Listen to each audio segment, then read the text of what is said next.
Semua ya. Sebelum memulai pelajaran kita pada pagi hari ini, alangkah baiknya kita berdoa terlebih dahulu ya kepada Mas Fajar selaku ketua kelas. Silakan untuk memulai doa. Bismillahirrahmanirrahim.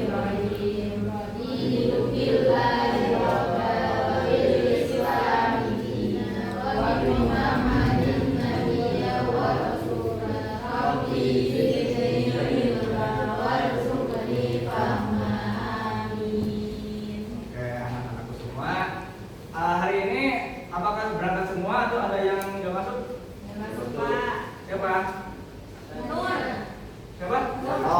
Siapa? Kenapa itu? Kenapa banjir? Jatuh kenapa? Waduh. Oke, nanti mungkin keluarga teman-temannya yang udah berangkat besok diajak untuk berangkat ya. Baik anak-anak semua, kemarin kita sudah belajar tentang rukun Islam yang pertama yaitu syahadat. Nah, masih terkait dengan rukun Islam.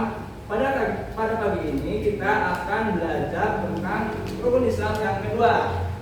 Apa rukun Islam yang kedua apa?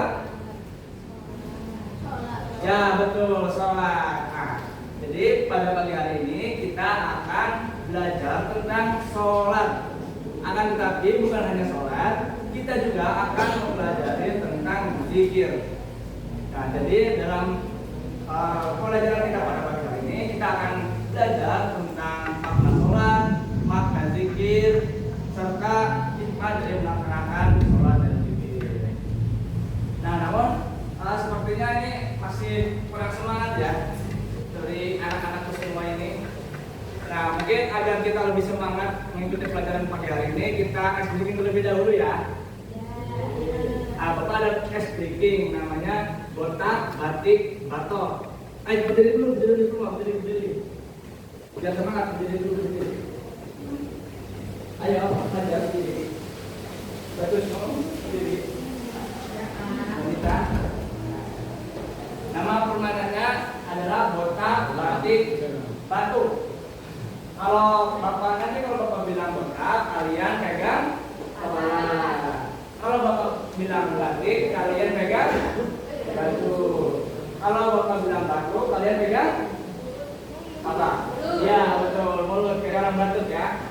Coba kita coba dulu ya. Botak, batik, batu, batik, botak. Ya, gitu ya. Sekarang kita mulai lebih cepat ya.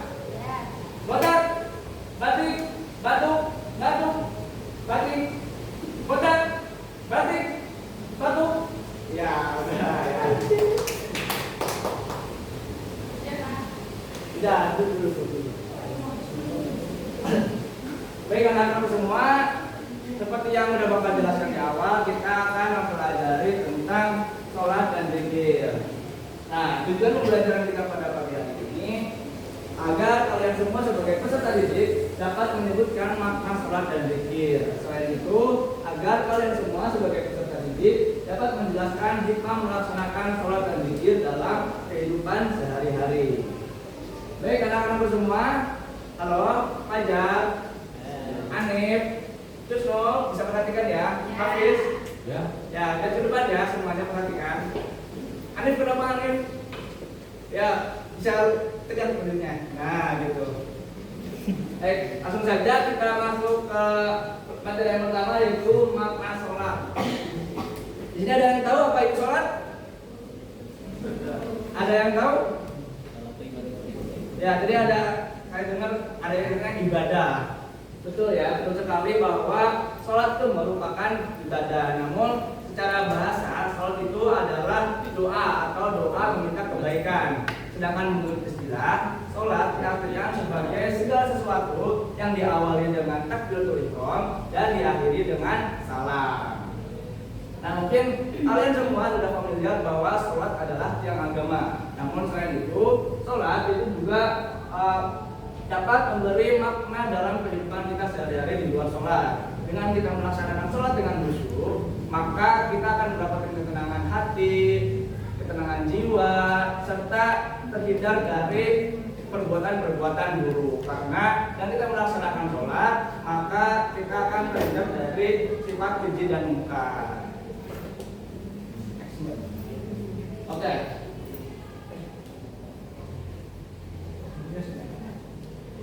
Oke, selanjutnya kita akan belajar tentang makna zikir.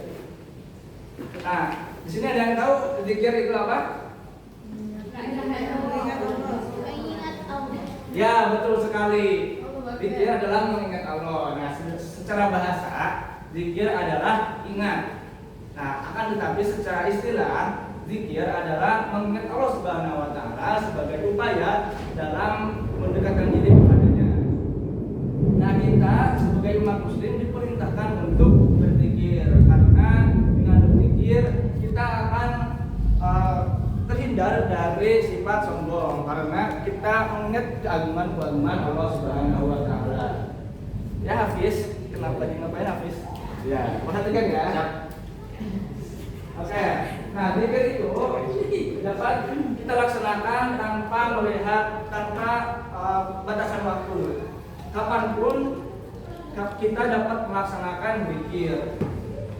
Nah, zikir itu ada 3 cara berzikir atau 3 macam zikir. Yang pertama itu zikir dengan lisan, yang kedua zikir dengan hati, dan ketiga zikir dengan perbuatan. Zikir dengan lisan, zikir dengan hati itu adalah kita melihat ciptaan Allah Subhanahu wa taala, keindahan ciptaannya sebagai bentuk kita merefleksikan diri bahwa ternyata keindahan alam sebagus ini adalah ciptaan Allah Subhanahu wa taala. Lalu yang kedua itu zikir dengan hati, zikir dengan lisan. Zikir dengan lisan adalah seperti yang kita ketahui ketika kita membacakan lafal-lafal yang mengagungkan Allah Subhanahu wa taala. Contohnya seperti tasbih, takbir, tahmid dan sebagainya. Lalu zikir yang ketiga adalah zikir dengan perbuatan. Nah, zikir dengan perbuatan adalah kita menjalankan perintahnya serta menjauhi larangannya. Oke, selanjutnya yaitu hikmah melaksanakan sholat dan zikir. Terus sedang ngapain terus? Perhatikan ya.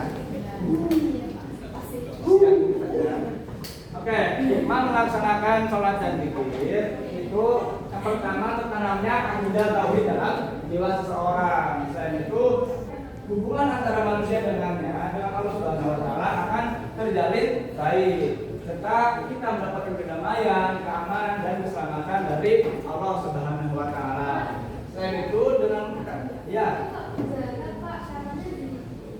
Oh, itu tipe ya, cara penulisan. Oh, nah,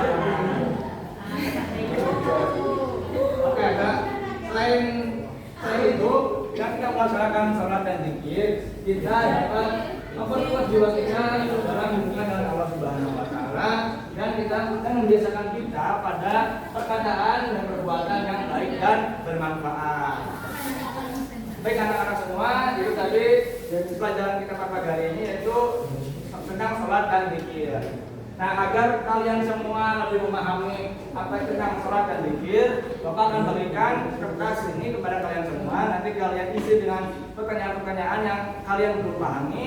Nanti setelah kalian isi, dikumpulkan kembali ya, Bapak.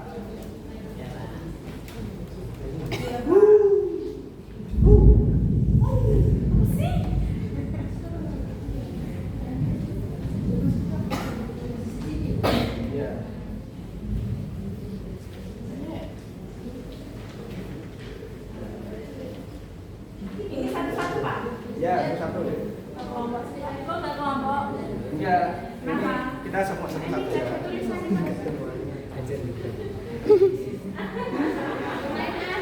Kamu ini aja, nggak apa-apa. Kaplok lah.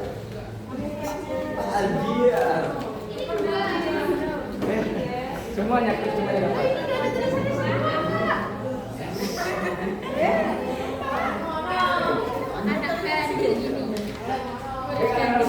Halo anak-anak semua. Silakan kalian tulis pertanyaan kalian. Bapak beri waktu 1 menit ya.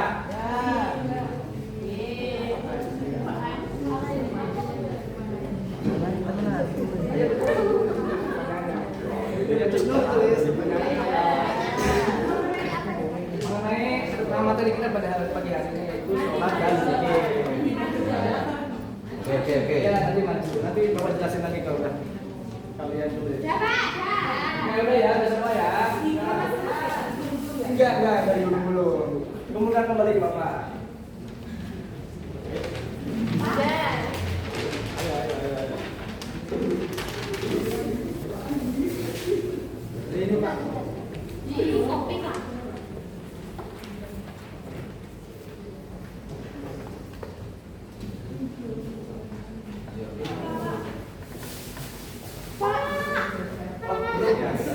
Maaf.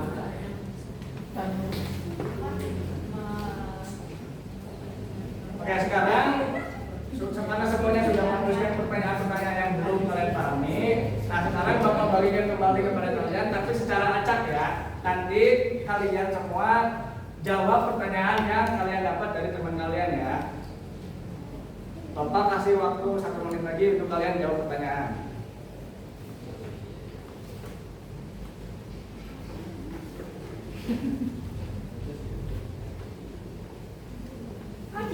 Ya, jangan jawab pertanyaannya.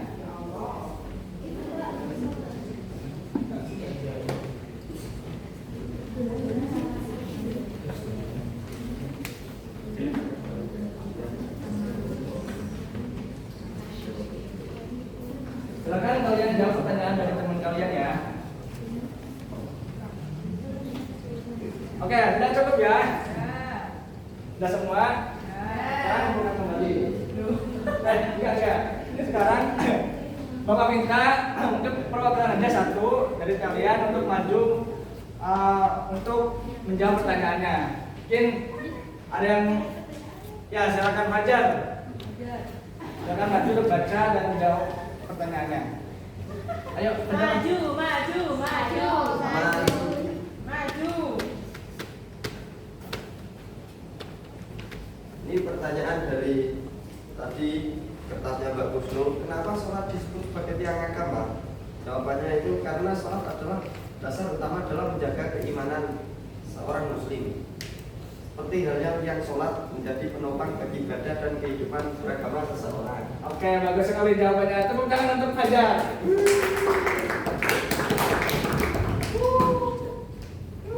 Jadi anak-anak semua, karena waktu kita hampir habis, maka usai sudah pelajaran kita pagi hari ini. Tadi kita sudah belajar tentang makna sholat, makna zakat, serta makna zikir, serta hikmah melaksanakan sholat dan zikir. Jadi Bapak harap setelah kita mempelajari materi pada pagi hari ini, kalian semua di rumah dapat sholat dan zikir lebih rajin, serta agar kita semua dapat mendapatkan kesenangan hati serta terhindar dari perbuatan-perbuatan yang buruk. Siap? Rajin sholat semuanya? Amin. Siap? Oke, cukup sekian dari Bapak. Sebelum kita mengakhiri pelajaran, silakan Mas Fajar untuk memimpin doa terlebih dahulu. Bismillahirrahmanirrahim. Wal asri innal insana lafi khusrin illa alladziina aamanu wa 'amilus sholihati wa tawassaw bil haqqi wa tawassaw bis sabr. Oke, baik anak-anak semua. Untuk pelajaran selanjutnya kita akan belajar tentang rukun Islam yang ketiga. Coba ada yang tahu nggak rukun Islam yang ketiga apa? Ya, betul sekali. Rukun Islam yang ketiga adalah puasa. Silahkan kalian semua baca di LKS yang sudah kalian beli tentang materi dari puasa. Nanti minggu depan Bapak akan jelaskan tentang materi tersebut ya.